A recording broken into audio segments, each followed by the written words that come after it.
My name is Austin Williams, and I just wanted to thank you all for coming to the City After Lockdown conversation, which is organised by the Future Cities Project, of which I'm director. Alistair Donald, you see on screen there, is the co-host, who will be kind of orchestrating the technology behind the scenes. And really, when the conversations are going on, when the presentations are happening, if you want to think about some questions and contributions, you don't have to be questions, you can make points as things progress, but try to be concise because we are short on time. So very quickly, we have some Zoom details for you to consider. One is that on the top right, you have this kind of gallery view or a, individual view. So you can either make a kind of a beautiful mosaic, or you can have the single speaker talking. And if I lose my signal, then Alistair will jump in as co-host. The mute button, which you can find is now activated for you, I'm afraid, is not because we don't want to hear from you, far from it, but it's the technology doesn't handle kind of noise in the background. So apologies for that. And that's one drawback of online versus real physical presence, I'm afraid. Third thing is the chat button, which is down on the bottom middle of the screen. You can send messages to everybody, or you can target people. So please don't chat about your breakfast, to everybody. You can have a little conversation on the side if you want to. And I'll leave the Zoom link open at the end as well if you want to kind of message people and network and all that. Final thing is, well, two things. One is there's the hands up button, which if you go on the right-hand side of the screen or press participants and go to the right-hand side of the screen, you'll see all the names. At the bottom, it will say hands up, I think. So you click on that and a little blue hand will appear on the screen, and we can kind of choose you and go down the line of questions. I have to mention that if you go on the futurecities.org.uk website, there is a donate button, which I have to say these things. If you do feel inclined, if you do enjoy it and you want to give the price of what would have been a discussion or a cup of coffee and you want to donate, then please do. The final thing, I suppose, is the usual housekeeping measure. If there is a fire alarm go off, then 99% of you are okay. One of you has to worry. So the introduction to the debate is this, that the conversation around the city has been this kind of binary opposition of cycling versus the car, or urban versus rural, or density sprawl, that kind of thing. And the shake-up which has come with the coronavirus could provide us with an opportunity to be a bit more free and open and imaginative in the way that we think about cities. So, the notion of the lockdown, can you have a risk-averse city? Are we building in something which is a contradiction in terms to what a city should be? Should we prioritize cycling and walking? Or should we have more efficient personal transportation? Is there such a thing as an uncongested city, since people talk about congestion as being a hallmark of the virus? Can we have an uncongested city, or is that a contradiction in terms?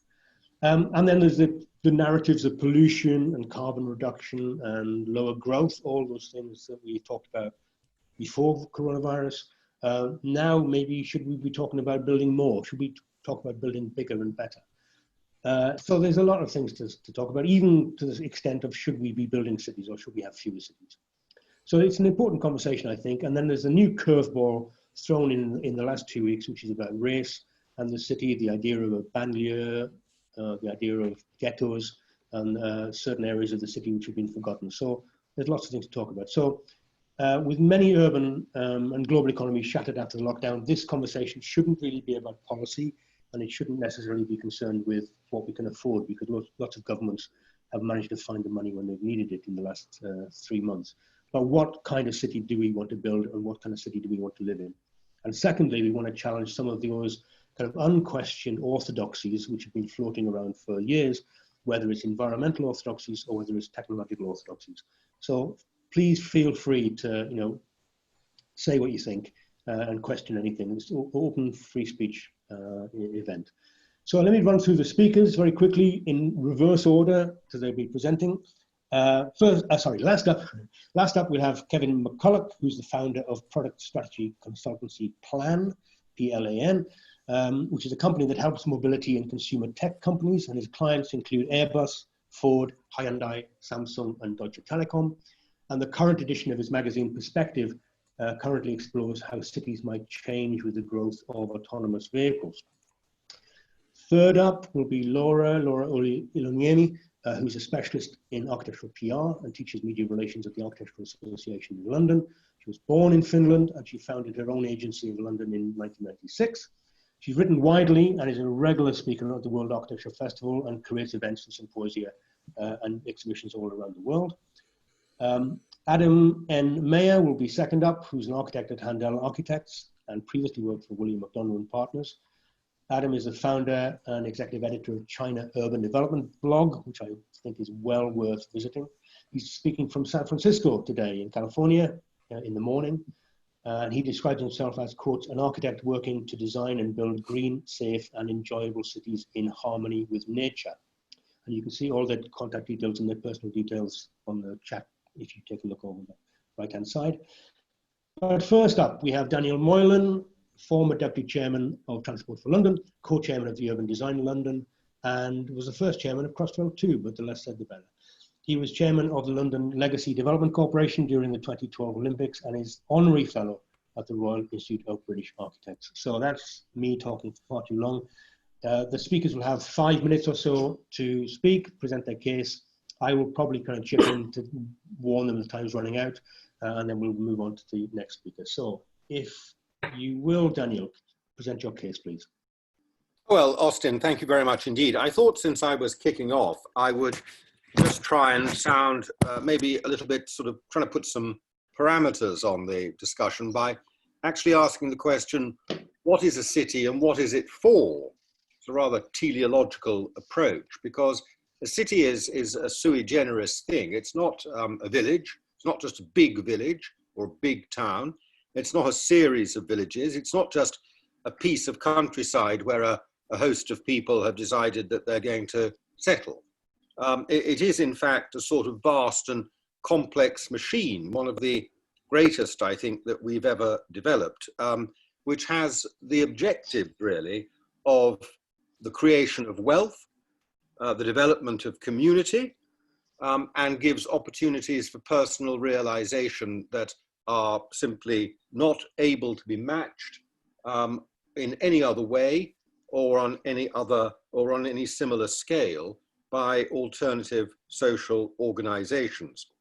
So as I say, it is a sort of sui generis and it needs to be understood by its own rules.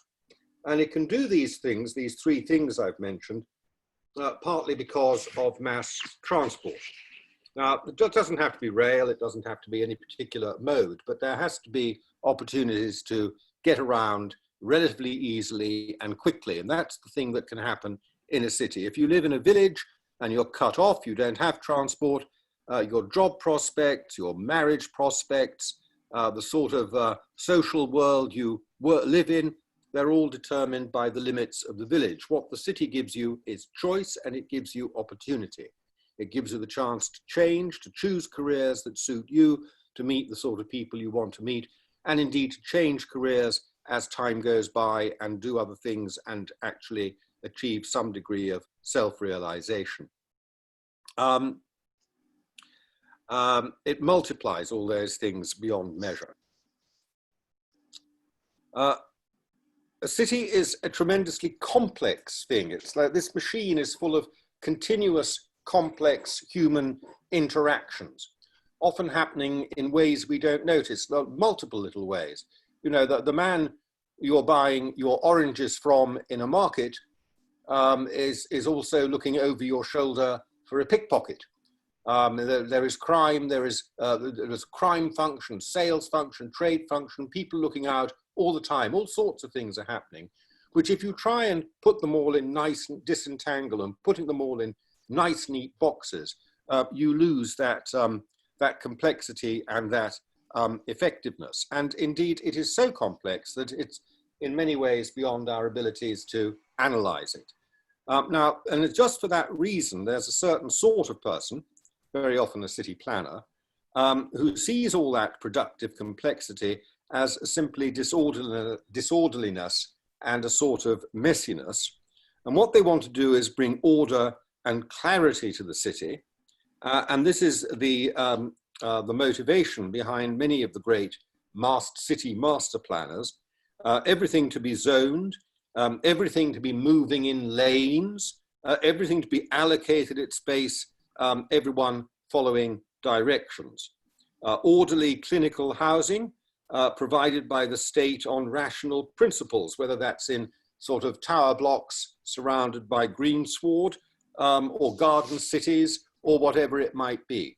And all of this, I would suggest, is really the death of the city. This is crushing the complexity and the messiness, which is so productive. So in our discussion today, what I was going to urge was that we avoided trying to impose our own bright idea on this living, organic and productive machine. And just remember that the city has to move, the city has to be dense, and the city has to be disorderly if it is going to be human.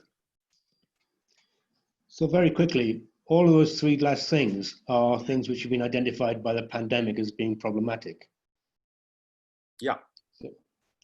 So you're happy with that? I'm more than happy with that. We have to get this pandemic behind us, and we have to recognize that, in my view, our reaction to the pandemic is one we would never repeat. If there was a similar threat 2, 3, 4 years down the road, I simply don't see us adopting this solution again. Whether, I'm not saying any particular government in any country was right at the time to react in the way they did. That's all a separate discussion. Sure. But if I asked anybody, you know, where I see the 113 people, how many of them would volunteer for a massive lockdown of the economy in this fashion the second time around a few years down the road? I'd be surprised if there were any takers. Okay, good. Laying some ground rules that there shouldn't be any ground rules. Thank you very much, Daniel. It's very, very kind of you. Let's move straight on to the next contributions, which will come from Adam N. Mayer in San Francisco, please. Hi, everyone. My name is Adam Mayer. I'm an architect based here in the San Francisco Bay Area, and I just want to give you a little bit more background about who I am, what I do. I currently work at an architecture firm, Handel Architects. We're an American architecture company based in New York City. We also have offices here in San Francisco, where I'm based, Boston, and internationally in Hong Kong as well. And our work focuses a lot on large-scale urban projects, so urban mixed-use, high-rise buildings, multifamily residential, and also some urban planning work. And in my decade-long career, this is the kind of projects that I've focused on. My career trajectory has been pretty interesting because I actually graduated architecture school right when the last financial crisis hit, the 2008 subprime mortgage crisis.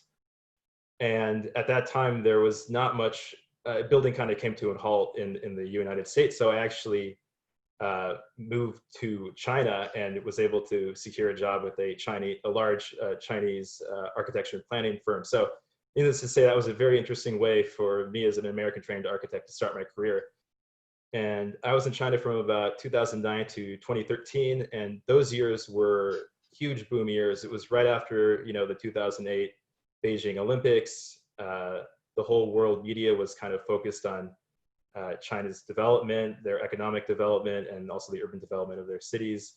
I started in Beijing, China, and then I moved to a city out in Western China called Chengdu, which many people may have not heard of, but it's actually the 5th largest city in China, and it's the capital of Sichuan province. And at that time, there was a huge push by the Chinese government to develop the western regions of China. So Chengdu, Chongqing, and Xi'an were some of those cities.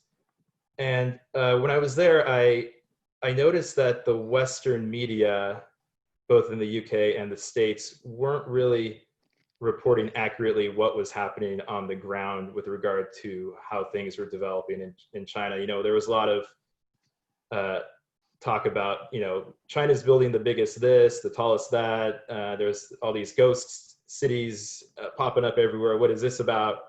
So I started writing the China Urban Development blog to just offer my perspective on this great, massive transformation of this country. Probably the most significant transformation we will see in our lifetime globally. Just the mass of people moving to urban centers. And, through the blog, I met, many interesting people, and that's how I met Austin. I interviewed him about his wonderful book about China's eco-cities. If you haven't read it, please do. And I was also just amazed with how quickly and how fast things were built. Everything from, metro, interurban transit, to high-speed rail, to new shopping centers, and then I came back to the United States around 2013. I moved back to San Francisco, and at that time, the U.S. was just kind of starting to pick up the pace from the previous recession. But I became frustrated after being in China with how the process and how slow things went in terms of building new infrastructure. I'm born and raised in the San Francisco Bay Area. We're Silicon Valley. You would think that, this is the most future forward-looking place in the world, but actually when it comes to our physical infrastructure, we're lagging far behind, especially the developing areas in China and Asia. At the same time, we are building the digital world. And I think, being home to Facebook, Apple, Google, and all these large companies, they're building the digital world in the cloud. And now I'm starting to think a lot more about how do our cities and our built world interact with what we're focusing on in the digital world. All our great minds here are focused on the infrastructure of the cloud. And the trends have already kind of been in the works in terms of automation, the shift from manufacturing to information technology. And the COVID-19 lockdowns have just completely exponentially exacerbated the disparities there. And I kind of want to talk to where, start talking about where we are today with the civil unrest. And even though the conversation now is talking a lot about racial inequities, and for sure those exist. And unfortunately, Black Americans historically and are still at the bottom of the socioeconomic ladder. And we can talk more later about why that is, and the spatial reasons for that and the historic urban planning reasons for that. But I think there's a much bigger thing at play, and it has to do with large-scale economic insecurities, which I alluded to before, and the rise of information technology, the rise of automation. It's not just about, okay, we're outsourcing all our manufacturing from the West to the developing world now. It's that manufacturing itself is becoming automated. Robots are taking our jobs. One of my favorite candidates from the Democratic presidential primary here is this tech entrepreneur by the name of Andrew Yang. You guys might have heard of him. And he had been sounding the alarm about this the whole campaign last year. And he said, guys, if we don't deal with the economic inequalities that this transformation is causing, we're going to have problems. And as you can see, we're having problems now with the civil unrest. And I also think it has to do with the fact that, for the past 2+ months, everybody's been locked down in their homes. Many people have lost their jobs. We have the highest unemployment rate since the Great Depression. People are feeling nervous.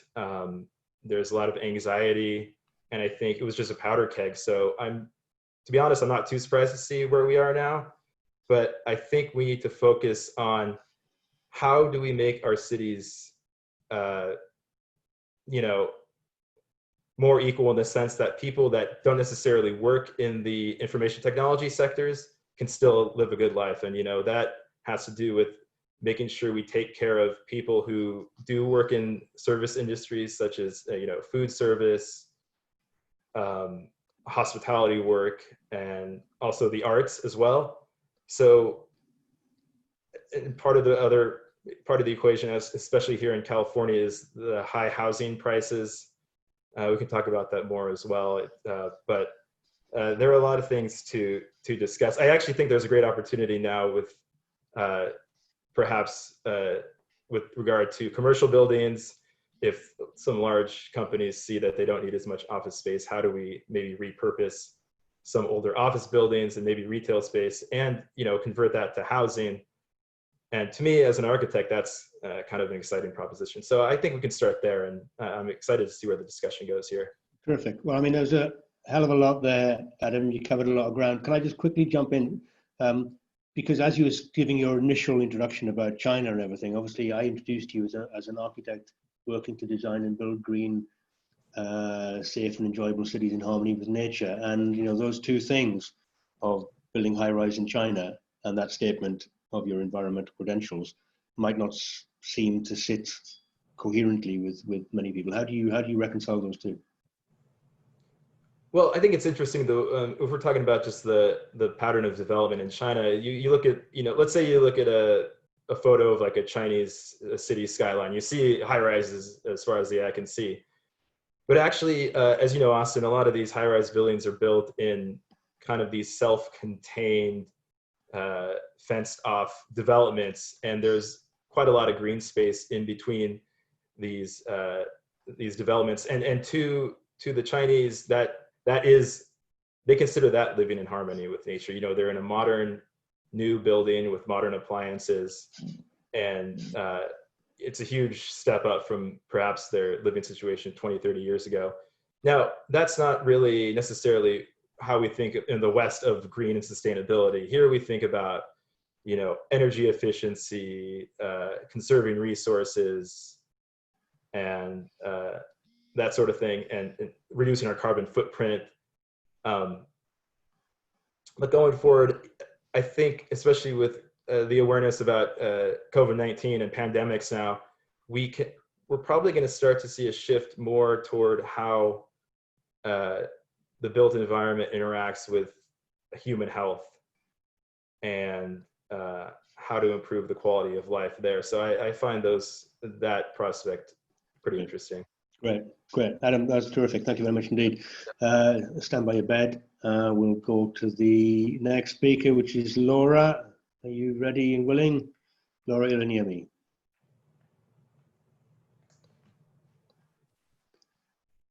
Laura, you have to be unmuted.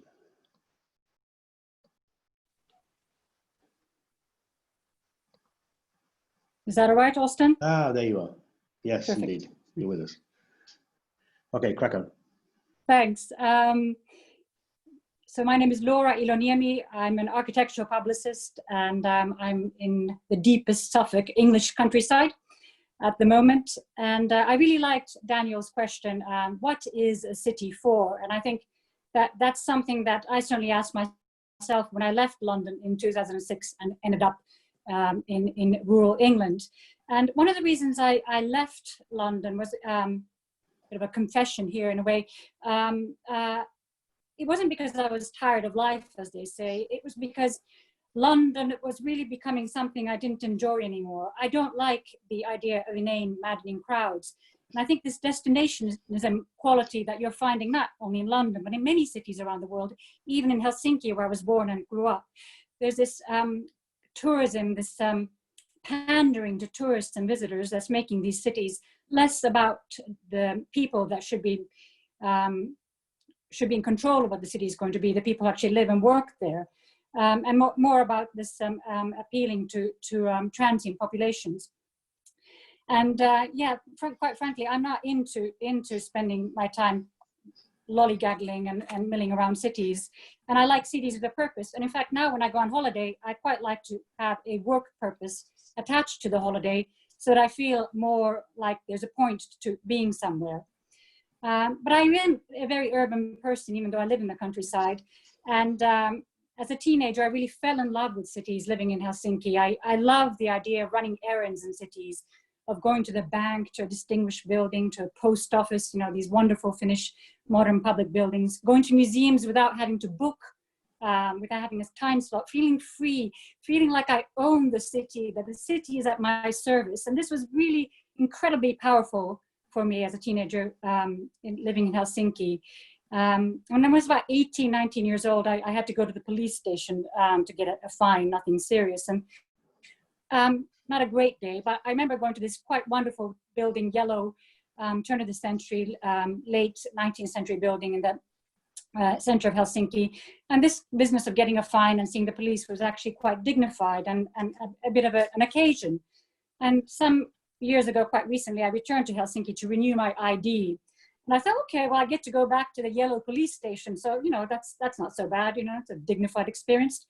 And I showed up at the police station, and lo and behold, it's a hip hotel. And I thought, oh, so where do I have to go now? And like happens in so many places, I was sent to the outskirts of Helsinki, to a nowhere place, to this building where, the kind of building where you can't even find the entrance, which is the new police station. It's this kind of hermetic building, and you go inside and it's hard to, it's breathless, it's just uncomfortable, it's unhealthy, it's just the sort of environment you don't want to be in when there's a pandemic around. But sadly, this new Finnish Helsinki police station is representative of the type of building that you see everywhere now. And you certainly see them a lot in London. A lot of office buildings are these kinds of anonymous buildings. They could be anywhere, really. And particularly when you're inside them, the worst thing is that you could be anywhere, because they're so insulated that you might as well be in an out-of-town business park. And you're relying on air conditioning, which again is a problem now. Of course, we're realizing with health. And often the buildings are incredibly hot as well, overheated. By the way, that's something they do in Helsinki as well a lot. But with these new average office buildings, what's happened is that you've got something that they call the sick building syndrome. And that really is not a good thing to be going through at the moment when you're thinking about how you make buildings healthy, thinking about this potential of bad air. So I'm thinking post-pandemic, could we revisit the kinds of buildings that I loved growing up with, that are not necessarily old buildings, they're also contemporary buildings, buildings that are generous. You know, you walk in and there's a big reception, there's space to, you know, meet people, you can have a place to put your coats, a good generous cloakroom, a ladies' room with a window that opens up to a courtyard with fresh air. I mean, that's really healthy. And you could have, you know, like you have in a lot of these older buildings where they spent a bit more money, you have generous landings at the top of stairs that open onto balconies that give fresh air. You might even have an inner courtyard with these buildings, an open air courtyard, and then you get cross ventilation, so like super healthy. And this is the sort of stuff that I think will be wonderful for architects to revisit post-pandemic and think on more. And I know they're doing that. The other thing that I'm thinking about at the moment is the fate of the office building. So they're saying that a lot of us are going to stay at home and work from home. So all these freed up offices in big cities, and what do you do with them? And I think it'd be wonderful if the ground floors were used more imaginatively, maybe to have post offices in them, other services for the public. I mean, I hate the fact that I can never see my pension company. My only experience with them is online, and it just makes me feel ill at ease giving money to this entity that I've never seen physically. And it'd be wonderful, all these pension companies who own all this building stock, to have some kind of public service to educate people about how you kind of go through this weird business of putting all your future on the stock market. It'd be really, really good service. But otherwise, these office buildings could also be used as depots for all these companies that need to deliver things fast in big cities. Have central depots would be a good thing for them. They could be used for light manufacturing. And in fact, I'd really like to see more manufacturing coming back to cities, giving cities a point. We've lost a lot of that in many cities. In Helsinki, there's a shipbuilding in the center of the city, but you could have all sorts of other light manufacturing repair business taking place in the city. And repairing is good because that's really environmental. Rather than chucking everything, you could have more people making things good. And I'd love in London to see Fleet Street come back to Fleet Street. I mean, that would really be exciting. And it would give, these sorts of moves would give cities identity, a sense of what they do is who they are. And that, I think, will be much better than superficial branding exercises and destinationism. So yeah, really giving cities a point of existence that goes beyond tourism. And architecture, I'd also like to see more semi-external space. So I'd love to see railway stations with ticket halls that are semi-external, so you're sheltered enough, you don't have to get rained on, but you can keep your overcoat on without sweltering. Airports could have check-in desks that are, again, semi-external. You've got your coat on, it's okay, you're not sort of dying to get out. You're gonna sit on a plane, it's good to have fresh air for longer. So I think we need to be more comfortable with the elements, basically, and welcome air. Somehow, over the years, we've just been shutting air out. There's some kind of allergy to air, it seems.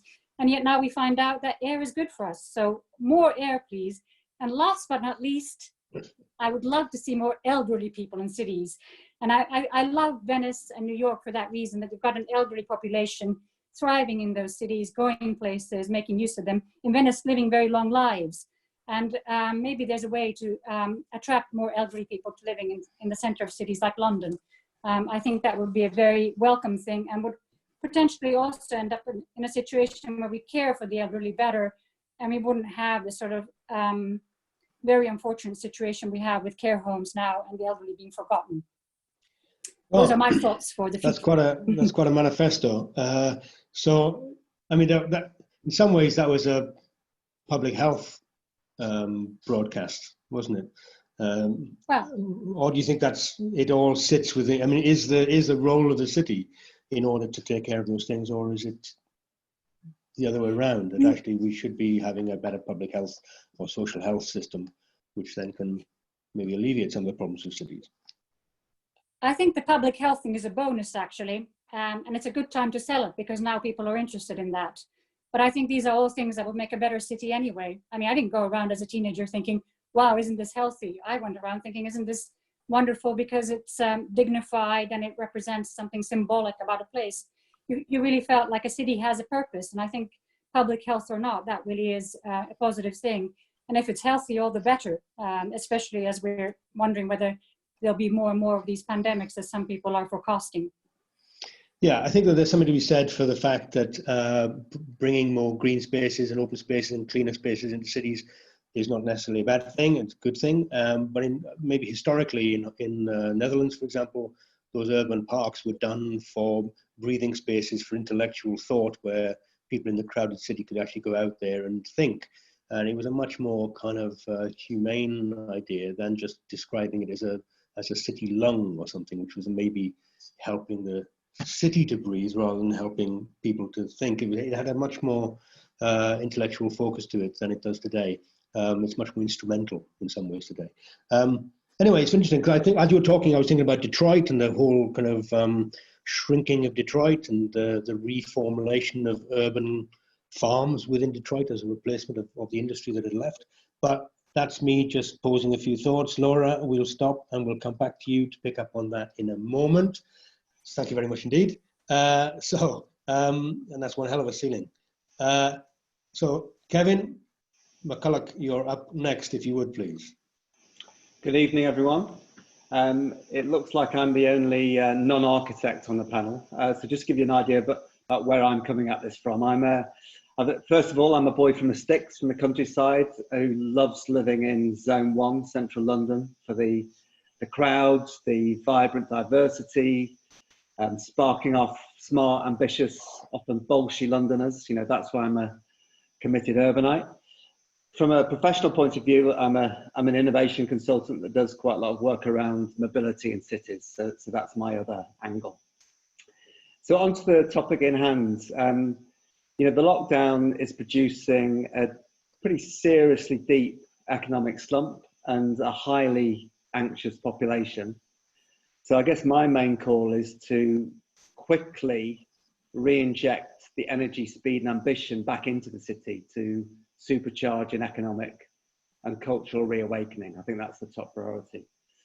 And I have to say, not necessarily in this discussion, but in the discussions I've been aware of around different ideas and visions for how to reopen cities after lockdown, they largely seem to be sort of projecting this kind of really fearful state of mind of the last couple of months onto the future of the city.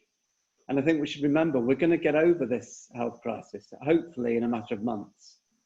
And I'm much more concerned about the really debilitating response to COVID than the actual virus itself. So I think we need to get off the sofa and rebuild city life. And sure, you know, we need to be better prepared for any second waves that might come and future pandemics. So I have 5 modest proposals for the future of London. So I apologise for being a bit London-centric for our international guests. But that these are largely kind of challenges to the culture of safetyism that the lockdown has really sort of brought to the surface. So number one, and probably the most important, is that I think we need to really rapidly rewire local government to get things done. The crisis has exposed a monumental failure in our governing institutions, from central government, local government, NHS, Public Health England. They've all proved hopelessly disconnected and ineffective. The emptying of infected elderly into care homes, the PPE, procurement fiasco, the inability to schools are three particularly galling examples. And they highlight that these institutions are more configured to regulate and nudge our behaviour than for action and getting things done. And let's be clear that the amount of damage that's been done by lockdown and to limit that damage and repair it, we need to get a lot of things done quickly. So number two, I think we need to mobilise state aid to build new industries. So paradoxically, I think as the city reopens, the level of the economic devastation is going to become more evident, because there's going to be restaurants, bars, cinemas and things that won't reopen. There's going to be more and more boarded up shops. Unemployment rates are going to continue to rise, particularly as the furlough unwinds. So we need a massive and urgent focus on job creation, and the state has a really important role to play in sort of fostering an industrial renaissance. And rather than propping up sort of, as some people call them, zombie companies, we need to invest in new job creating sectors, things like genetics, cybersecurity, urban logistics, air purification, and lots of other sort of new emergent sectors that have got the potential to drive sustainable economic growth. Number three, we need to build more bloody houses. Local authorities need to triple the rate of house building to make cities more affordable. And that includes not just rabbit hutches on brownfield sites, but spacious family houses with gardens on the green belt. And to supercharge this construction push, we need to do a few key things. We need to loosen planning restrictions, particularly for big plots. We need to launch a massive program to train the next generation of builders. And we need to invest in factory-built housing, to raise the productivity and quality of construction. Number four, we need more integrated transport system. Pandemic or no pandemic, public transport, particularly in places like London, are way too overcrowded. So we need more. I know everyone's sort of very guarded about public transport at the moment, but we need more faster and better ventilated transport capacity. And particularly for people like families and older people, like Laura mentioned, we need fast, comfortable and convenient options that aren't just restricted to biking and scooting through the wind and rain. So that's got to include private cars, in my opinion. Number five, we need to revitalise public space. We've been cooped up for months on end.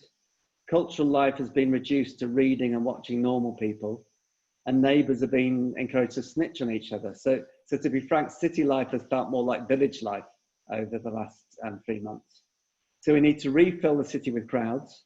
Cities thrive on citizens rubbing up against each other to produce and exchange ideas, goods and services. And sure, that physical proximity helps spread viruses. But let's remember, Seoul, Hong Kong, Singapore are much denser than London, and they dealt with COVID much better than we did through better preparedness and better systems in place. And I think a particular area of attention is the hollowed out high streets.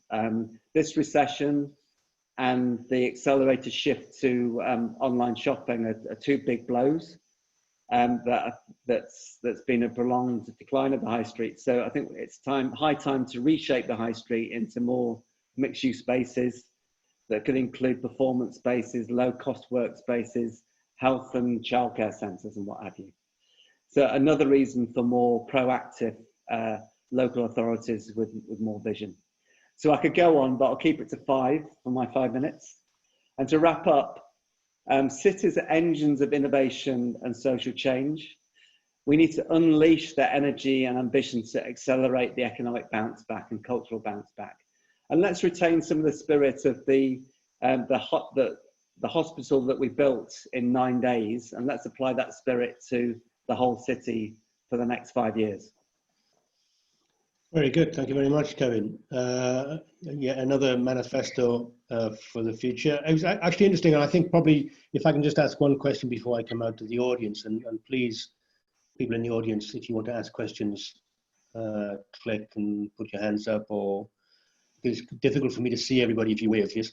But in terms of places like, you know, after the Second World War or after Hiroshima, or even if you take a look back to Chicago, if you like, 100 years ago, and the City Beautiful master planning kind of movement, there was this kind of idea that we were trying to create, as you put forward there, some visionary agenda about having to build more, having cleaner air, getting rid of that congestion, getting rid of that kind of diseased conditions, and spreading out and having more space. So again, do you think that while you've done this manifesto conversation, which is all very enlightening, do you think the conditions are there for it to take place, or was that just kind of a wishful thinking dream that you've had recently? No, I wouldn't say. I would say I'm probably pushing against the grain with that, because as I mentioned, much of the discussion is under the remit of Build Back Better, would largely be building back slower and less ambitious, and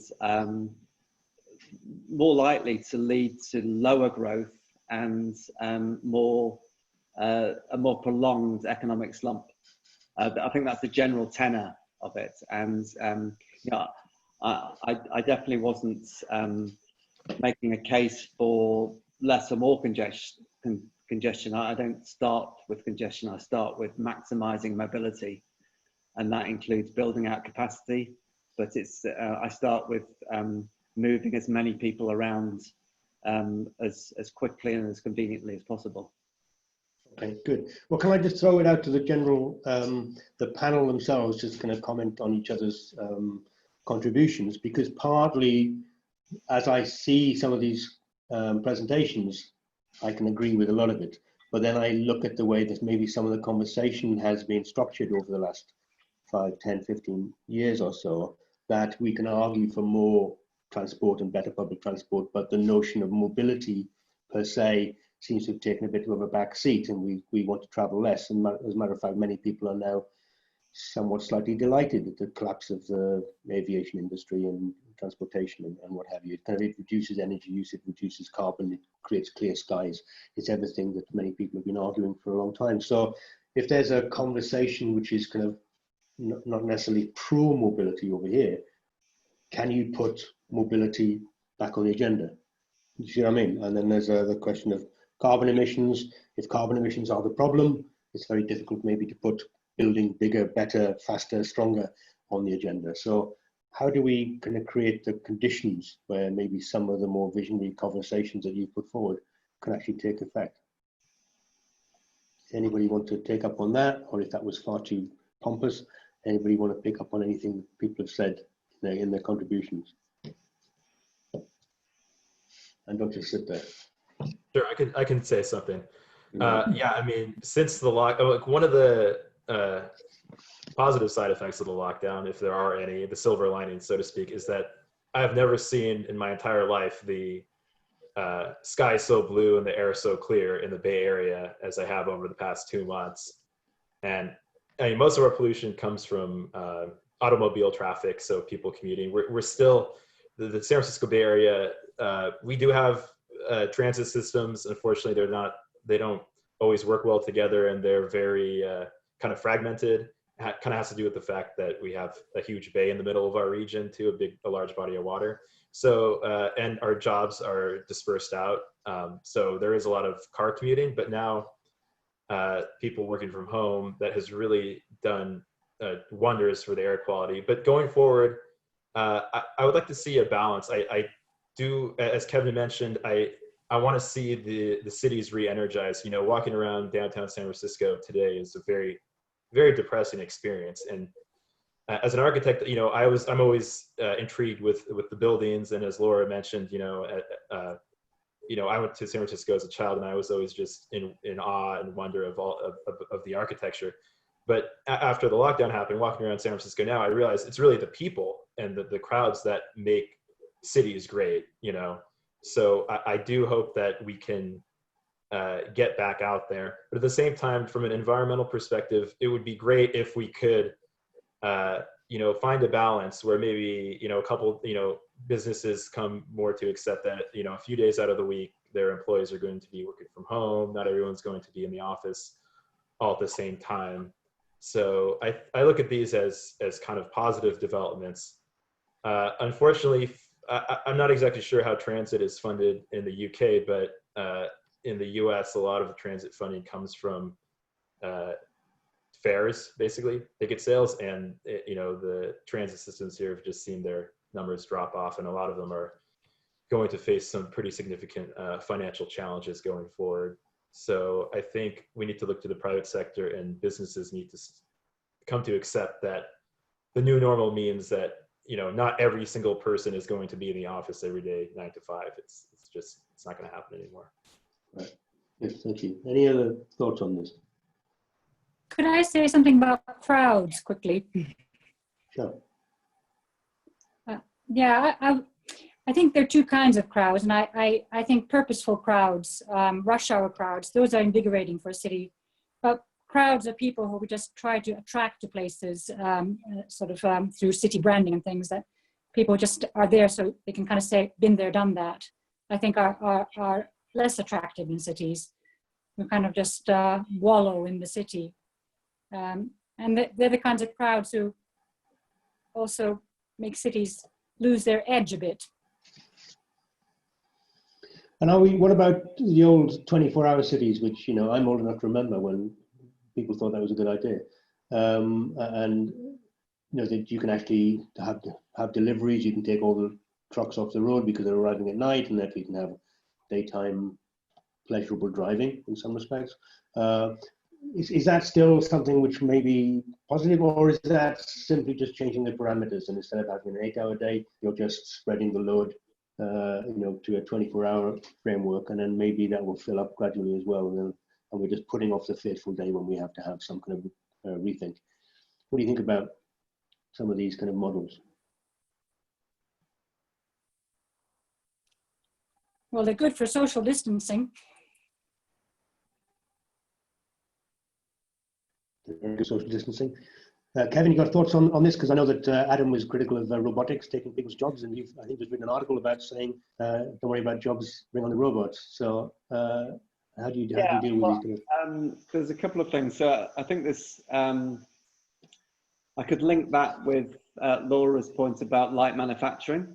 It was something that I was going to mention. I think there is, I think one of the impacts of COVID is there's going to be probably more rhetoric than reality on bringing reshoring, shortening supply chains, and I think bringing more automated, flexible manufacturing to the city perimeters makes a lot more sense. And I think there's, you know, well, it's so often trotted out the robots are taking our jobs, but let's remember that the history of automation is 200 years old, and generally the levels of employment have risen over that time.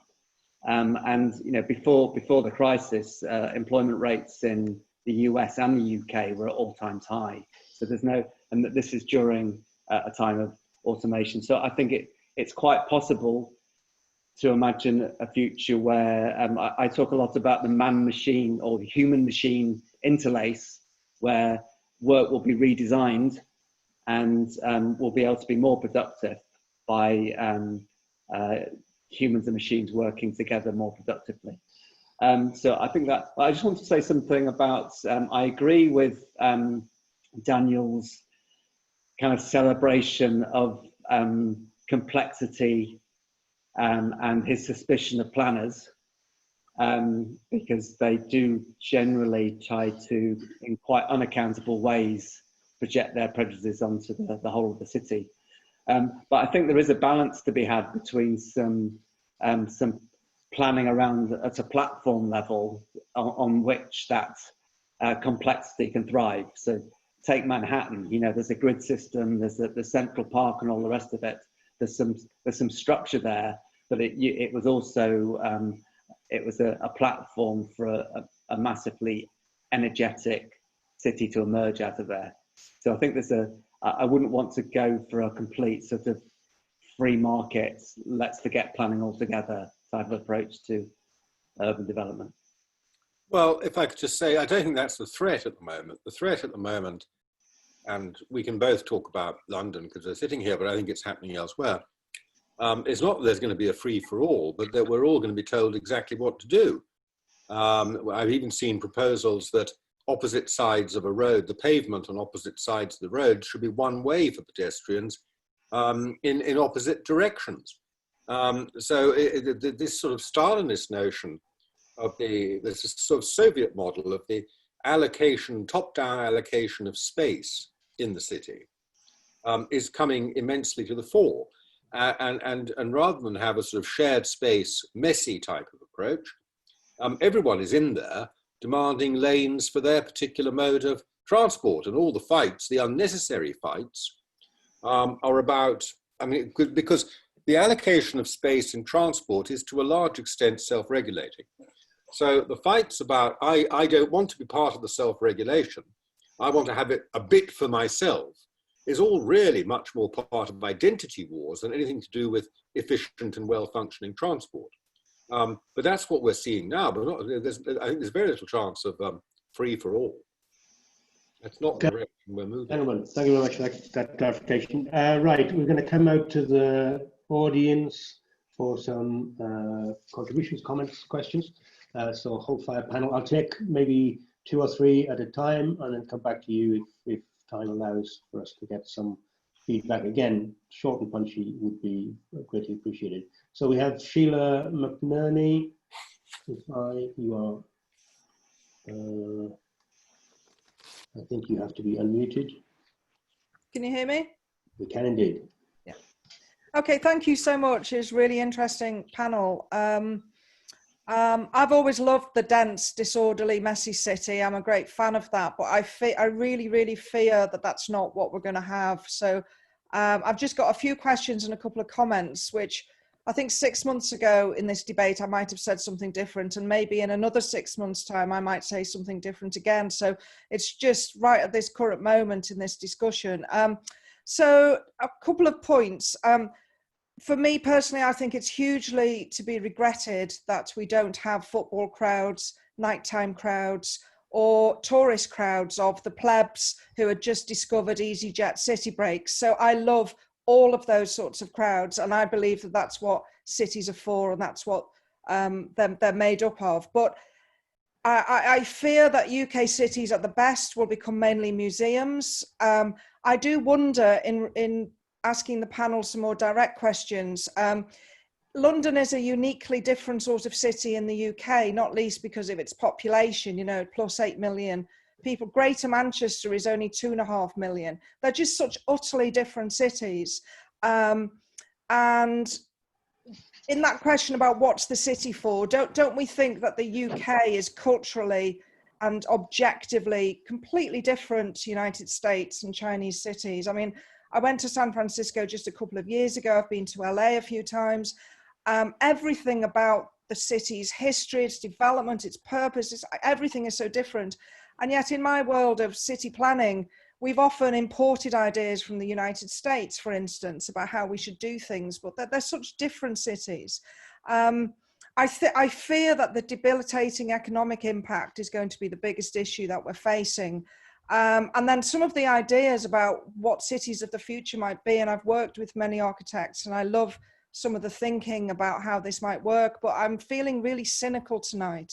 So I'm sorry about that, but there is no reason for a care home to be in a city centre. It's just 4 walls when people get really old and ill, and the location of that care home matters absolutely nothing. Manchester as a city, which is the one I know the best, is built on retail and offices, the most fragile of sectors, which are going to be absolutely crushed. And I think we're kind of just messing with some urban design type ideas when you look at the data about how many people are going to be unemployed. And then the last point I would make is, whilst I don't like this potential outcome, I do think that the suburbs and the urban fringes, certainly outside of London, will become everything. Distribution jobs, big warehouses, old people's homes and hospitals, manufacturing. And I think private transportation is really interesting. I think people are going to buy cars, and I think they're going to drive away from the city centres. And I think that's going to be the biggest statement of freedom that they're going to be able to make, because as a city dweller, I do not want my data collected when I go on Manchester trams. I do not want to wear a mask. I am never going on the public transport in Greater Manchester again on that basis, and I will just drive away from the city. So it sounds a bit dramatic, but you know, it is really how I feel about the whole city debate at the moment, and I'm not sure we're really getting to grips with what some of this big economic data is telling us. That's very useful, grim intervention. A bit of reality may be brought to my more kind of innovative brief, which I gave some of the speakers. So maybe we can kind of come back to ground level, ground zero, maybe. Next up, who do we have? I can see no one, so I'm in Alistair's hands.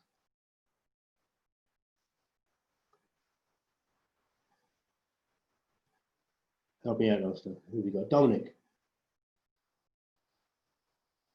Good evening. Good man. Yeah, I'm particularly interested in the question of tourism, which both kind of Adam has briefly touched on, and particularly Laura. I live just outside the city of Venice, and I don't want to extrapolate too much from my local city, which is obviously very highly dependent on tourism. But as people know, so many cities around the world have become extremely dependent on tourism, from Kuala Lumpur to Amsterdam, Barcelona, Paris. I don't need to go on. So I'm interested in, you know, what is the future of tourism after COVID and how different countries are responding. Sympathetic to Laura's comments about, you know, is it good to see the kind of elderly, you know, experiencing the city without being dominated by tourists. But when I was wandering around some of the working class districts of Venice a couple of weeks ago and chatting to some of the elderly people, they were saying that Venice is basically a cemetery now, because obviously tourism has died. And the sense of desperation in those areas is really quite profound. And while I agree with Adam that it's nice to see clear skies and clear canals, not nice to see desperate people. So I'm wondering the extent to which the whole kind of model of mass tourism, people often referred to as over tourism, is dead, and the extent to which we should be pushing for tourism to reopen. Of course, the UK has imposed its 14-day quarantine, which I very much disagree with. I'm a bit luckier than people in the UK. In Italy, we've opened up a lot more. I can tell you that I just on Sunday booked flights to Sicily for €60 return, and hotels in Sicily for €20 a night per person. I don't want to kind of build out of the personal too much, but I do think we really need to do a lot to reopen tourism, given how fundamental it is to many people's working lives in cities across the world. So I'd be interested in the views of the panelists on this. And I agree with Daniel that the messiness of the city is fundamental to it, and that the tourist crowds are fundamental to that as well. Very good, very good. Actually, you are rebuilding the economy by taking advantage of cheap rates. We've got Richard Ings, who is up, who's disappeared off the list. I don't know whether we can take you, Richard, or whether you have to put your hand back up again. But no, oh, I'm there, here yeah. if you Okay. if you can hear me okay. Yeah. Yeah, I just wanted to say that just a random thought, but I really agreed with Daniel's sort of emphasis on the, as Dominic just said, on the chaos of the city, and was very and I think more disagreed with Kevin's sort of feeling that what we need is more busybody local councils running things for us. I mean, you know, much as I dislike Boris Johnson more and more at the moment, he wasn't the one who told us that the park shouldn't be open. And there's various problems in France as well with local cities deciding that they're going to impose all sorts of lunatic rules in this lockdown situation. So I'm very, very nervous about that. I think actually the technical solutions, or the suggested technical solutions that were proposed, are not really the problem anymore. The problem is actually, I think, a cultural war for what is a city, which was, I think, the point that Daniel was sort of starting to make at the beginning, which is that we've lost the idea of a community. I keep having visions of, if anyone's read it, Yevgeny Zamyatin's early Soviet novel, We, with all of us being able to see each other, but actually not being able to get anywhere near each other. And it's a very, very worrying trend. And I think, you know, before we even start to think about, in some ways, the possible solution or the possible sort of ways forward for the city, is that we actually now, I mean, I realize that there's always been problems with, you know, people feeling the cities are dirty and crowded and all those sorts of things, but we've gone beyond that now. I think we actually have got to a point where people are genuinely, a lot of people, enough people rather, are genuinely suspicious of each other. And are nervous about going anywhere near each other. And that is, I think, potentially a long-term cultural disaster for what a city could be. And I can well see people doing exactly what Sheila was describing, just leaving the city. I've even thought about it myself, because what's the point in being a city if you can't mingle with people? Oh. Let's lighten the moment. These are very, very instructive points, I think. So we need to build on these. I've got John Rowland coming in next, if you would, and then I'll take one more after John, and then we'll come back to the panel for your comments. John, are you okay? Yes. there? Can you hear me? Yes. Yes, indeed. Okay, excellent. Well, thank you for each of the speakers.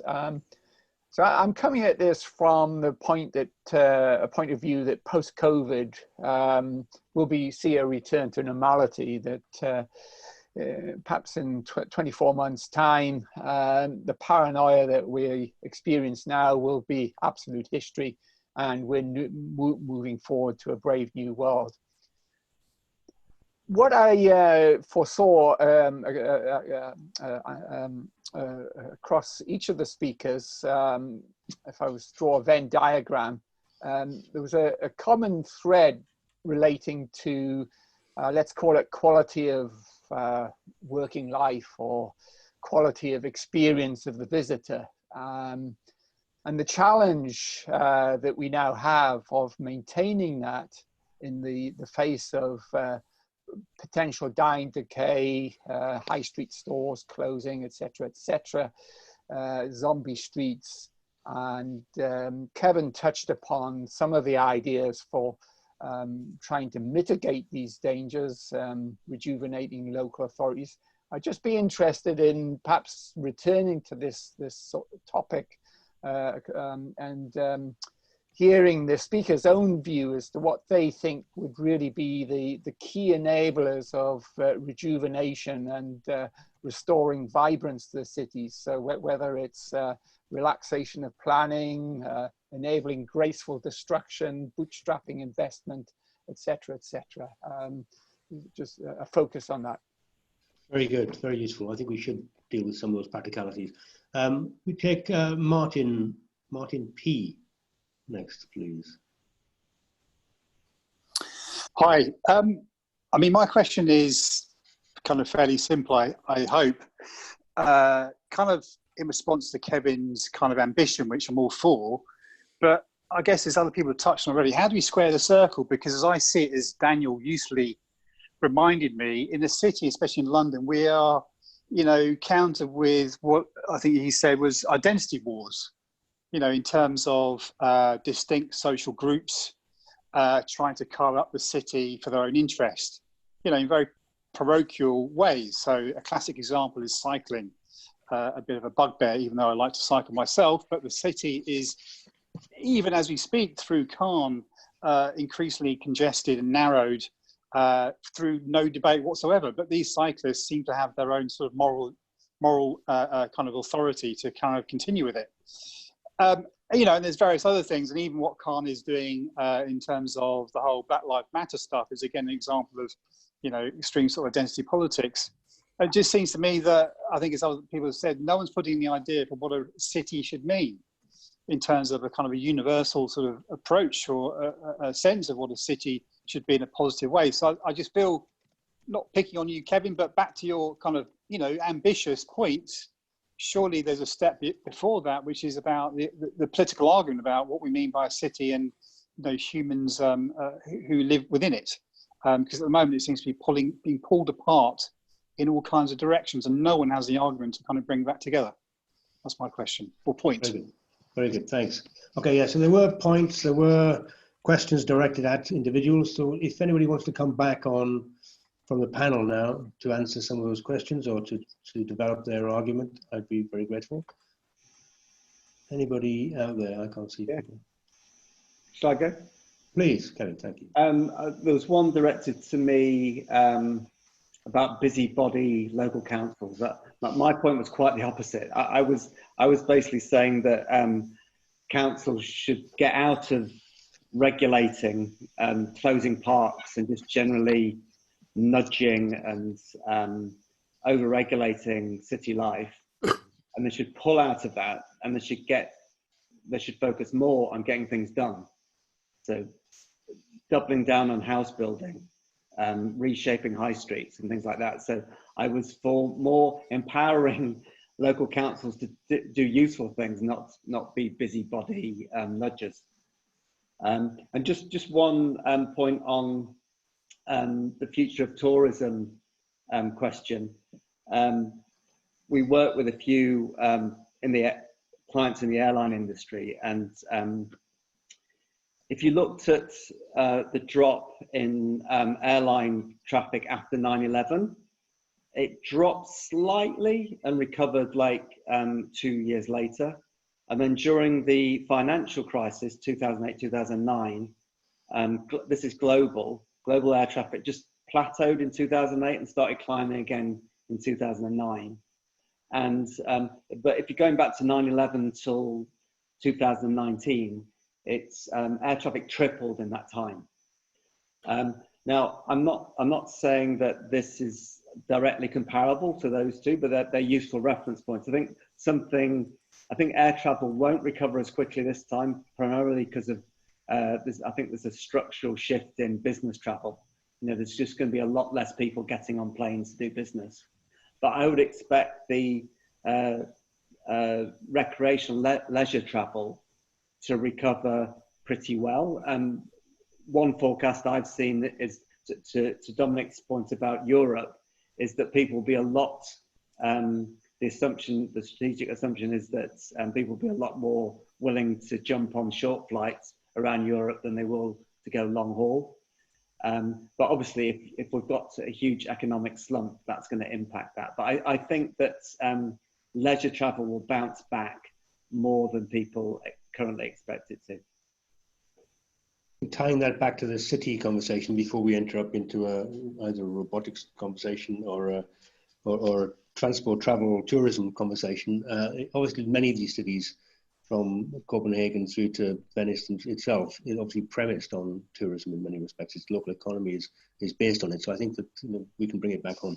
But Daniel, you indicated. Yeah, I think these are genuine, serious concerns, and I think they really reflect the mood of the moment. And the mood of the moment is bad. I mean, we started out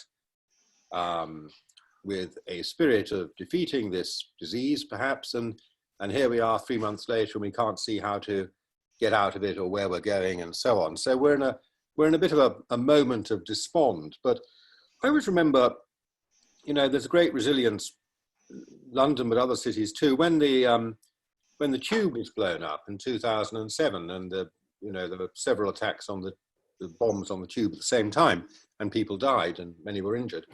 And everyone had to walk home that night because the whole network was closed down and no buses ran, no trains ran. and so on. And you'd think the next morning they'd be all terrified at home. That the tube was as full as normally is. The next morning, people were back, and they just there's an astonishing degree of resilience. And I think that we've obviously been successful beyond the government's imagination in terrifying the population into lockdown. But I think that an awful lot of people want to get back. And I think that they will be going on holidays, and they will be going back into the city. And if you ask me what the biggest thing you could do in the short term to make things normal, it would be to scrap the 2-meter rule brackets as soon as it's safe to do so. And we may all have different views about how effective and scientifically well-grounded it is. But I mean, if you could get rid of that, then I think you would be right back into a much more normal life very, very quickly. The two inhibitors here are that an economic slump will change the character of the economy of the city. There's no doubt. How long it lasts is the real question. There will be a slump. How long it lasts is the real question. The second thing is there are people, I think, who are permanently terrified out of social life now. There are people elderly friends, I think I genuinely will not see again on this earth because they're never going to come out. They're terrified. And I think that is an inhibitor. But otherwise, I think we will get back to normal. The danger is that everybody who is at the moment has got the bee in their bonnet about their own particular vision of how they can exploit this ghastly circumstance in order to impose their idea on how the city should work in the future. What is called the new normal. The danger is that the new normal, the people in charge, are allowed to impose it, and that it takes hold, and that we are simply inhibited and prevented from returning to civic life by people who have got themselves in positions where they can start to make rules or exert a moral suasion and a political lobbying, which is perhaps disproportionate to their numbers. So I think there's every hope we will get back to the normal. What we've got to use this space for is to stop various oddball new normals being imposed on us. Okay. And given the new normal was first coined by Xi Jinping, I suppose we better come to Adam for your comments, if you would, Adam. Yeah, so there's been some talk, for instance, about Venice, and also San Francisco, for instance, can be characterized by what my friend, and he's an urban commentator based here in the States, named Joel Kotkin. Some of you guys may have read some of his work, but he refers to San Francisco as a boutique city, which is a city that is more about consumption rather than production. And a lot of European capitals might follow in that category, maybe parts of London as well. Maybe instead of trying to think about bringing back manufacturing, we just accept that our cities in the West are becoming cultural centers, based on tourism and just enjoyment of life, enjoyment of the green space, enjoyment of the cafes and the arts. So from my perspective, maybe I think the best thing that governments can do right now in cities is to relax all regulation immediately, support the service workers, support the food and beverage industries that have just been hit terribly by this, support retail workers, support healthcare workers, transport workers, emergency workers, build more housing so it becomes affordable for people working in the service industries to live there. And by relaxing regulation, what I mean is in San Francisco, we have pretty draconian regulations when it comes to what kind of business you can open up where, what type of use can happen where. For instance, you're not allowed to have an office here, you're not allowed to have a restaurant here. If you open up a restaurant, you're only allowed to serve beer and wine, you can't serve hard alcohol, all these sort of things. You need to go through all these public hearings in order to just put a few tables and chairs up out on the street. I think governments just need to completely rethink all that right now. They derive a lot of power and control from those small controls they have in place, but if we're going to have a robust recovery, we need absolutely to relax that. And think more about creating hybrid spaces. You know, maybe a ground floor retail space could be used as kind of a work from home co-working space in the morning, and then in the evening it can turn into a wine bar or something like that. And you don't have to jump through all these regulatory hoops to, you know, have different types of uses at different times of the day. So I think that's really, I mean, across the board, sounds like, you know, the same would apply to London as well. Very good, very good. Very interesting. Laura, if you want to come back. Yeah, I was thinking of this tourism equation. There's been some nice news from Finland. The Helsinki city and government have agreed funding to go ahead with a new design and architecture museum. And they've done that as part of a post-pandemic effort. And there's a Finnish urbanist called Karin Taipale who's said a very interesting thing in this context relating to the tourism, because a big thing with these new museums in Helsinki recently has been a plan to attract more visitors.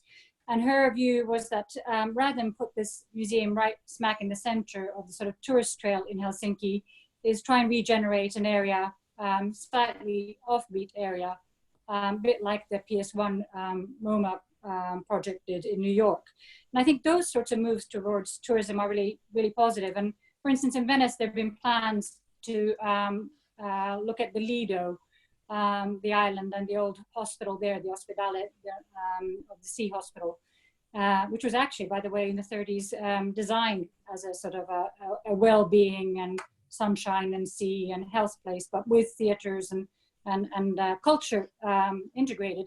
And those sorts of moves are rather interesting. And I think the kind of tourism that spreads it and allows people to potentially have a wider and more varied experience of a place, rather than pushing them to form these crowds that actually then become difficult for the people of cities like Venice in particular, but obviously in other places as well, would be a very welcome move. So to be more imaginative, you could also envision a world whereby if you increase manufacturing cities, that some of that manufacturing would attract tourism, having more of these things where you can see how things are made and that sort of thing, and think much more in a cross-disciplinary way of what one industry could afford another. Very useful. Thank you very much. Right, so I'm going to come back out to the audience. I have 8 hands, 8 minutes. That's 1 minute each. If you could be concise, I won't hold you to that, but I'll try. And then I'll come back to the panel for either your comments, answers on what's been said, or your final rounding up comments in the order in which you spoke. So if I can come to Michael Owens, please. Thanks. I mean, first of all, I think, you know, I very much agree with the comments which say that there's that the culture war that is at play at the moment is really divisive for our cities. It's really destructive to see, you know, the extent to which you know, wars around people's identities are crippling the civic life of our cities at the moment. It's a great shame to see, you know, people pitted against each other in relation to the statues, for example, when there is so many real problems that are profoundly ignored in that kind of in the context of those kind of fallings out. And I also agree that the fear of each other is a real problem for our social life as well. And I hope that that with Daniel and others, that it is true that you know, when we come out of lockdown, that we can you know, like we did in 2005 after the bombs, we can get over ourselves and we can, despite all of the messages, you know, just act like citizens and engage in each other again. It seems to me that in all of that, the question that's begged for me is, well, what is the role of government? Because, you know, we're able to say, as has been said this evening, that government is a part of the problem, you know, in the way that we've seen political leaders playing up to the wars, to the identity wars, in order to gain some kind of legitimacy. And so it would be really good if we could get governments out of the way of its regulatory role and stop it kind of interfering in cultural life. But then, I still think there is a question of, well, what is government for? What's the positive role for governments? Aside from being enlightened about, letting be citizens in order to be able to enjoy the freedoms of the city.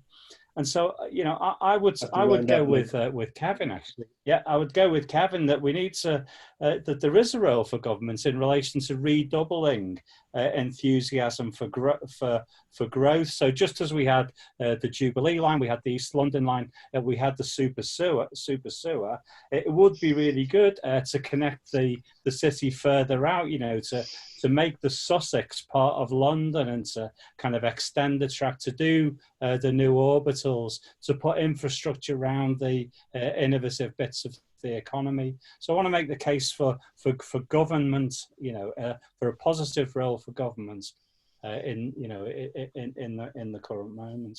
Thanks. The kind of grand projet moment for the UK would be welcome in my eyes, but I'd be interested to see if it comes. Thank you very much, Michael. Got Joel Mills next, please. And if you could possibly keep it brief, I'd be grateful. I'll do my best. Yeah, I think I'm also on the side of the kind of messy, disorderly hustle and bustle of the city. And one of the things that I've heard lots in the recent weeks is the attraction of the city for a lot of people is the kind of arts and culture. I know a few of you have mentioned that. And I think there's obviously a lot of between sort of both the regulation, there's so many sort of challenges with venues opening back up, cinemas, even things like air, details such as aircon. But I think it is a balance between regulation and sort of instilling confidence. I know a few people, have mentioned the shifting character of the city and what people will be available to do. And I've been watching some of Sheila's comments. I do feel a little bit optimistic that we will return to some sort of normal, whether it's a new normal or not. I think it will take time. I'm also wanted to comment very quickly on tourism, because I think, there's obviously a lot of concern and resentment about tourism in some cities, sort of overtaking the needs of local people. But tourism is massive. And, cultural tourism is something like about 3.2 billion. That's just to London alone. And they reckon for the UK, it's going to be about 10% of GDP. So just, sort of saying reflecting what Adam was saying, I think it's actually really important. And also it brings people in, it's exciting. I want to be a tourist elsewhere in other cities around the world. And it's something I absolutely love about going to a city. Just on the government. Very quickly. Yeah, intervention, I think it is needed. I think it needs to be arm's length. People, all of these sectors need investment, transport, culture. Yeah, I don't think we can do without it. I don't think we've got a hope in hell's chance of getting a vibrant city back without it. Thank you very much indeed. Sorry to rush you. Alex C, please. Thank you, and watch me do it in under 1 minute. My concern is perhaps more ideological than practical, although it has a practical edge. The much quoted but less understood form follows function, I think, has been flipped in much discussion and discourse around design and architecture. The role, as far as I see, of design and architecture in regard to the built environment should be to aid the population rather than restrict it. 25 seconds there, Austin? I know, but I've got to translate it now for Adam. Very good. Thank you very much, Alex. Okay, Tim Abrams, please. Hi. Yeah, I'd reinforce Sheila's points about the city. I do think trust between people return. I don't think that's the driver that's forcing people away. I think it's still there. But what the the coronavirus, COVID crisis, lockdown has revealed is a kind of, to strip away the crowds, you've got essentially you've got a very controlled space. And if anything, that's accelerating the TfL, the kind of the quid pro quo for the government funding of TfL has been doubling down on cycling, which leaves the city as, in transport terms, a more policed environment. I mean, let's build more, but this is going to be in the suburbs, and the suburbs are going to become the freer space. You can drive where you want, you have more choice due to lower cost of where you live. And you have more choice because now you can pick and choose where you work because you don't have to go in so often. That's my point. Oh, very good. Thank you very much. Good. Thank you very much, Tim. Dickon, please. Hi, good evening. Hello, Dickon. Hi. Just very briefly, I mean, I don't know what planet most of you people are on. You seem to have no historical perspective. You know, cities like London have always bounced back after great disasters. Fire of London, plague, Hitler's bombs, relocation of offices bureau, you name it. And it'll happen again this time. And what's really interesting about all these events is that they speed up change and they create extraordinary opportunities. And actually, London's recently crested a wave, it seems to me, in which rental prices and tourism and everything else have reached a kind of a pitch at which a lot of innovative young businesses have thrived, but also many have struggled to find a foothold. And now what's going to happen is that large amounts of ground floor space in the centre of London and possibly in suburban centres as well is going to be cleared. The businesses are going to go bust, and that's going to create an extraordinary opportunity for other enterprises to come along. Now, I know there will be lots of terrible tragedies for individuals, but if one just steps back and looks at the big picture, it seems to me that actually cities need this kind of thing every now and again to actually revitalise them. That was a very useful Philip, Dickon. I think a bit of optimism and positivity doesn't go amiss in these conversations. That was very, very useful. Thank you. And hopefully the panelists will think about that comment because they've been a bit miserable.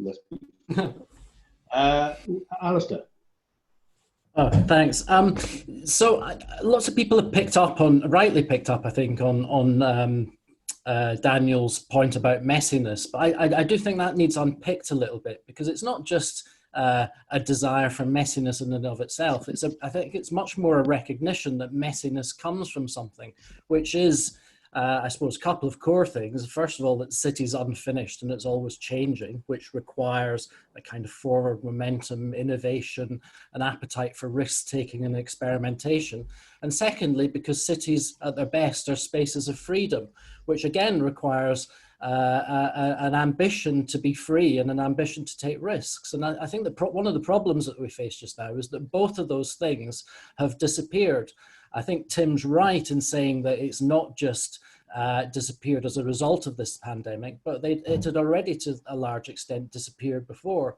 And one of the things that caught my eye today, looking on social media, was an information message that came out from the New York City Health Department, which was all about sex, which was basically saying you need to minimize contact, you need to stay at home, don't kiss anyone, masturbate. All of these things, it's advising, this is New York City Health Department, advising people to do. And it's like people are a threat, which of course in some ways in this pandemic is true to some extent. But that's a consequence of a much longer trend, I think, which is that within cities, we often view people as a problem and suspiciously. I think we need to to address this, to stop Sheila's nightmare of people speeding off to different places because they see freedom as being somewhere else. We need to really regain the ambition for cities to be free spaces and spaces of experimentation and risk-taking.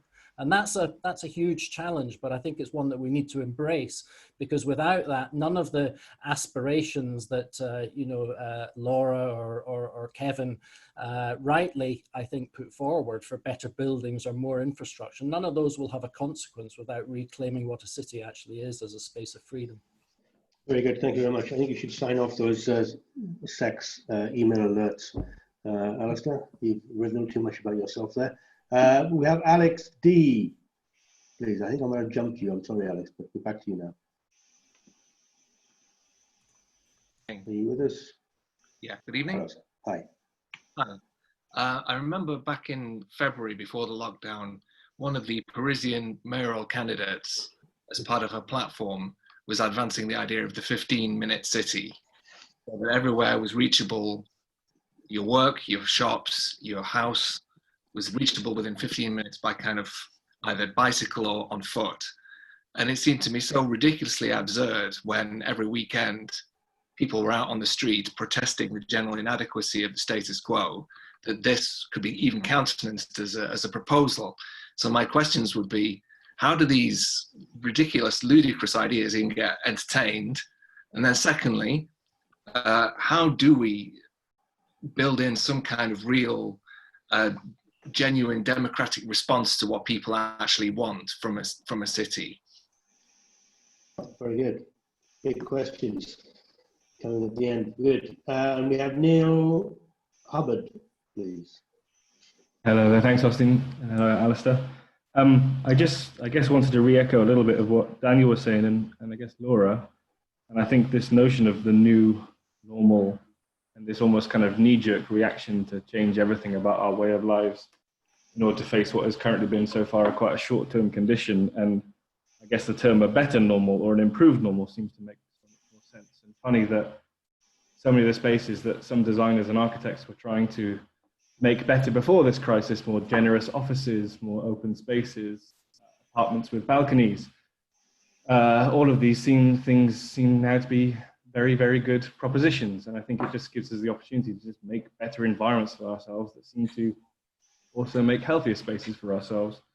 And I guess the one worrying thing with all these things that's come around is that whereas most of these conditions might help with some sustainable values, the notion of a return to or a rise of isolationism, particularly with private transport, people's own cars. And I wanted to go to Kevin's quick comment about people's rising of cars and whether that's a good or a bad thing, because in my mind, I think that's a pretty bad thing. We don't have driverless technology, which means we can drive bumper to bumper yet. We don't have cities in this country like Dallas, which are full of car parks, nor do we want them.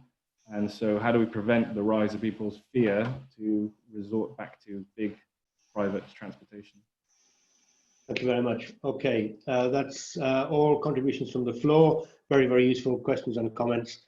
I'm very grateful to you for raising many, many diverse issues. Can I come back to the panel, please? And if I can, again, start with Daniel. Well, I'll be very, you're here. I'm okay. I'll be very, very brief. Yes, 15-minute city. It's part of a long tradition of basically trying to turn cities back into villages. Garden city movement, the whole notion of living in small communities where everybody knows each other and you do everything local. That's fine. If you want to do that, go and find yourself some village to live in and stay there. That's absolutely splendid. It's absolutely antithetical to the benefits that the city brings to people and to the economy.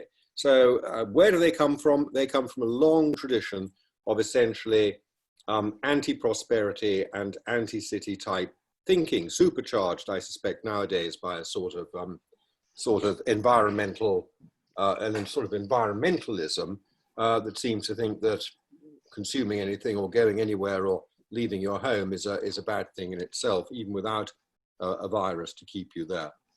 I'm not too worried about the rise of the private car because as I tried to say earlier, in many ways, these things are self-regulating. There's only so much road space. People are not going to build huge car parks in the center of London to accommodate cars. There's only so much road space, only so many places you can park them. There are costs to doing that. So there is a degree which London traffic, and I think this is true in many other cities, self-regulates. And people find other ways to go if they know that the car is not actually delivering what they want. There might be more in the suburbs, for suburb to suburb type movement, concentric movement around the city. I think there might be more as people are afraid to travel on public transport, but there isn't that much public transport that actually in most cities that runs in a circular fashion because the demand for it just isn't there to sustain it. So beyond that, my final comment is we're in a bad place mentally at the moment. We're all a bit miserable and depressed. We're not sure where it's going, how we're going to get out of it. I actually think that if we come back to this in a few months' time, we might see that a touch of optimism at the moment would be justified. I think the city will reassert itself, and we've just got to make sure that we don't allow it to be Atlas to be tied down to effectively in this interval. Very good. All right. Thank you very much, Daniel. If I can come to Laura, please.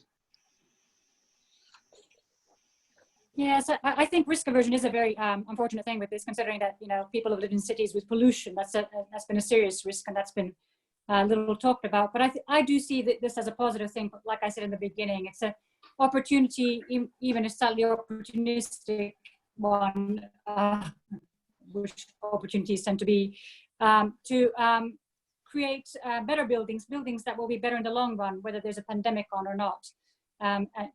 Generous buildings with cross ventilation, balconies, with terraces, with opportunities for green spaces within the building. I think that's something that people are going to be much more aware of, having been locked down, the desire to have external space, and that might be something that we could now push for. So I think for people who are in the business of designing and making buildings, this is really an opportunity to do a lot of good things that are always good things, whether we have a pandemic on or not.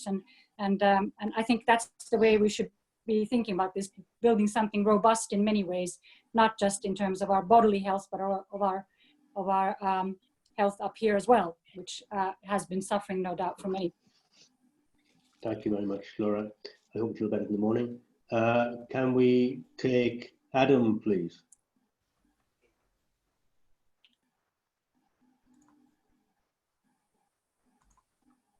Adam, are you there? I'm here. I've been abducted by a communist. No,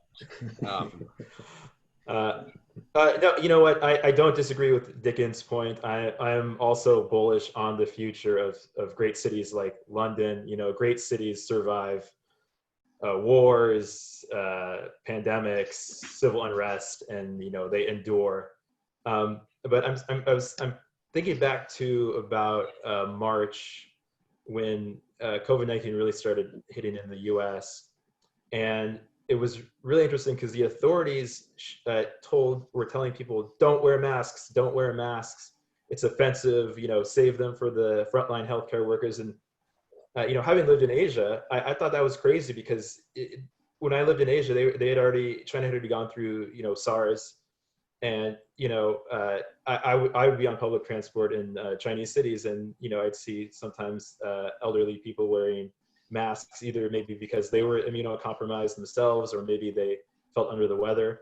But culturally, that had already been an accepted fact of reality post-SARS. So I thought it was quite frankly bizarre that governments didn't want, I guess they didn't want to come off as too harsh or too strong-armed on society. But I think cities will bounce back. Maybe there will be a short-term move to the suburbs, but I think maybe sooner than we think cities will recover in the West. And I think, as some other folks have mentioned, that there's a great opportunity in thinking about the way we design new buildings. But for me, what's even more interesting is the way we repurpose some older buildings. For instance, in the US, the enclosed shopping mall, especially the suburban shopping mall, has been kind of a popular typology through the 1970s and 80s through the 90s. You know, I would like to just, maybe we keep the structure and we, you know, blow a hole in the roof, you know, create beautiful green courtyards, create new public promenades in these old buildings. And, you know, instead of thinking of, say, like, you know, office buildings as hermetically sealed boxes, we blow them open. We make, instead of having the enclosed glass curtain wall and the HVAC regulated interior space, we remove the curtain wall and, you know, bring back operable windows. We bring back, you know, terraces and balconies. So I mean, I just think there's a big opportunity here. And I think, I mean, long-term, I'm optimistic. Sorry if I came off as pessimistic here. I mean, obviously we're going through a tough time right now, but I think long-term, I'm more optimistic. Cool. Good. Thank you very much, Adam. Didn't want to pressure you into that. Finally, Kevin, please, your last remarks. Yeah, I would like to echo Dickens' belief in Londoners' ability to bounce back. I think we've got a history of doing that, which is to be drawn on. But I think what's different is that while I think many Londoners do have that, retain that resilience, we do have an elite now that sort of nurtures a culture of vulnerability and safetyism. And they're the people that are setting the tone. And I can't help thinking that's going to slow the bounce back. So that's a concern there. On Sheila's point about driving away from London, that there's been a growing urban-rural divide or urban ex-urban divide for quite a long time, particularly around mobility, where, you know, in urban centres it's increasingly hard and expensive to own and drive a car, just more and more restrictions, whereas it's pretty much essential outside urban cores, and particularly for those orbital journeys around cities from suburb to suburb. And I think that this crisis is probably going to accelerate that urban-rural divide, and I think the suburbs will become more important. And finally, there was my initial introduction was deliberately not tactical or practical. It was about setting out where I thought things should go. But people did come back with, you know, requests for practical, short-term practical measures. And I think two that I would call for is that, you know, after absolutely petrifying the population and causing, you know, such an insane level of irrational hysteria, what we need now is leaders to lead people out of that and be super clear about the levels of risk. You know, that under 15-year-olds have got more chance of getting struck by lightning than dying of COVID. That most of the cases that are happening in London, which are very few, are in care homes and stuff like that. So we need people to counteract that and help people understand the actual levels of risk out there. And then the other thing is just to call for a lot more democratic accountability around local authorities. So you know, it drives me crazy, the stuff around road closures and bike lanes. There's no evidence that there's democratic support for that. So I'd want to call for a lot more democratic polls or whatever it requires, just to expose that kind of decision making to the local population. Very good. Thank you very much. I'm sorry, there's a couple of hands up, which I'm afraid I can't take because I've already run over and people have to be away. Adam has to go for his tea. I want to add just very, very briefly in terms of, because people give Dick and Robinson quite an easy ride there from his positivity. I'm an optimist when there's something to be optimistic about. I don't take it as a philosophical position. So I think that at the moment, there's lots of things to be pessimistic about. And one of them is the Great Depression coming around the corner and economic devastation. And, you know, we can't think too lightly about what's on the horizon.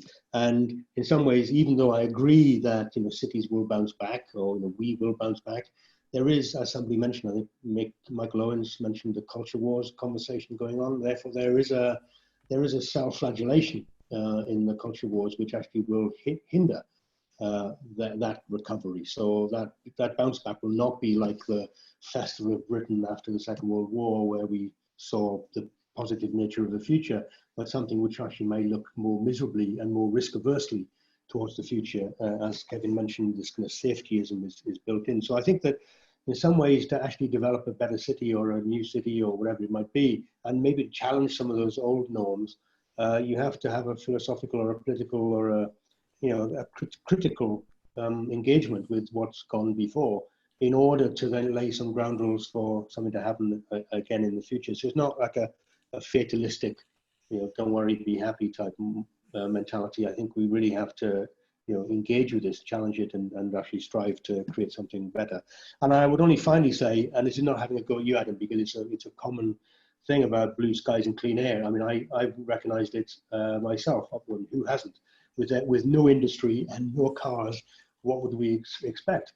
But the idea that we're having this conversation in the American and the UK and the European context, but several people have talked about it in terms of Mumbai.